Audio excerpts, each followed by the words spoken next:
The New York Times had a timeline a while ago about the vaccine. We're going to throw it up in the video version of the show today. And it was interesting in the timeline. They indicated the vaccine wouldn't be available till 2033. Obviously, It's not 2033. It's 2021. So what did you do or say to get the government bureaucracy to do something they had never done before, which is produce not only one vaccine, but what is it, 3 or 4 at record time? I mean, we've never seen what was it one? I mean, what did you do? Did you get them all in a room more and coming, say, and cures coming, by the way, and cures coming, but right. more coming. The FDA is a very bureaucratic group of people. And they don't like me very much because I push them like nobody's ever pushed them before. And if I were president, you wouldn't have a vaccine for anywhere from 3 to 5 years. And Fauci felt that it would take 3 to 5 years, by the way. You wouldn't have a vaccine for 3 to 5 years. You probably would have never had a vaccine. I push them like they've never been pushed before.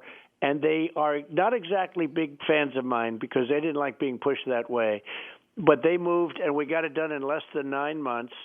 And it was going to take, at a minimum, 3 or 4 years or 5 years or more. You know, it takes 10 years, 12 years for them to get things done. And you would have had another Spanish flu. You know, the Spanish flu killed perhaps as many as 100 million people. Well, this is something that is so contagious, as you see. And it gets, it's thank God we have the vaccine because worldwide we saved tens of millions of lives, saved tens of millions of lives. And in our country, in a true sense, we saved our country with that vaccine. But I got it done, and I will tell you, nobody else could have done it. Nobody else would have pushed them like I did. And then when it came out, they waited a little bit. When it came out, it was terrible because what they did is they waited till 2 days after the election. And they didn't want to give me the credit for it because that might have been good for the election. And I understand it. But everybody knew it was coming out anyway because I would say you knew a month before, maybe even more than that. But Pfizer also. Pfizer is the fair-haired company with the FDA. And then they do the thing with Johnson & Johnson where they pause it. They use the word pause. It was a terrible thing that they did with Johnson & Johnson. They paused it. And did they do that because they like Pfizer or they like Moderna?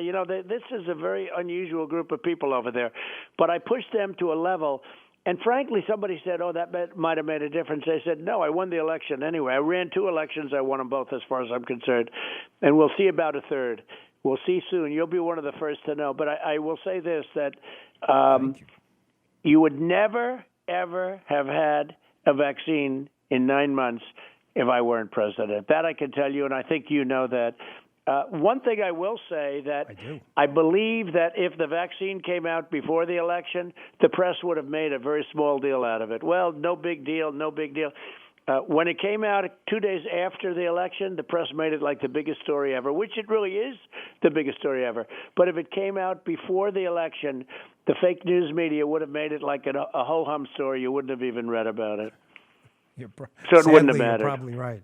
It's interesting, too. I just read a story, I believe in Real Clear Politics, that Biden and Harris aren't even attending those governors' meetings. The ones, the COVID governors' meetings that you attended. And then the governors, some of them would go and run to the media. Biden and Harris aren't even going to those meetings. And yet they attacked you. Just those incredible. Governors, on tape, those governors said the best things about me that you'll ever hear. The best things about me, that what a job you're doing. Thank you so much. Great, great, great. And then you'd see one of the Democrats, and sometimes a rhino, like from Maryland, who's a total rhino. You'll see him go and knock. But on tape, we have them on tape saying the best things about your favorite president, Dan, that you've ever heard. Thank you so much. We got them the gowns and the ventilators, and we got them everything. We got them. They were empty. They had nothing. And by the way, the U.S. had nothing, too. I always say the cupboards were bare.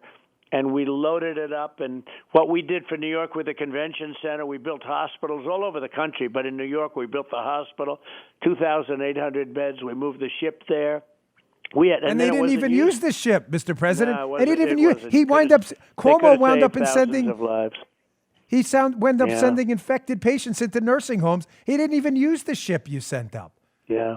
No, Yeah. we could have Just saved stunning thousands of incompetence. lives. It's so sad to Yeah. see that. It was a terrible Yeah, thing. and But what are you going to do? I'm with you on the governor of Maryland too. What I mean, really, he should just call himself a Democrat and stop the whole No, routine. It's embarrassing. this guy. I watch him. He's a total loser, and he hasn't been a good governor. But he will say on tape all this positive stuff. When I meet him, he's so nice, and then you see him when he's not with you or not on tape where he needs something. It's like Yeah. terrible. No, he I had the probably same wants. experience with I him. think he wants Yeah. to run. I think I would give him less than a 0% chance. Okay, but no, he's bad. I'll make you a bet, Not- Mr. not- President. not a good I will governor bet either. if you run in 2024 that you destroy him in Maryland, in the Maryland. I will bet you my right arm you I think that's bury right. him in Maryland if he wins. No, I think if that's if, right. if He's got- sorry if he runs. He doesn't have much going. I can tell you No, that. he doesn't.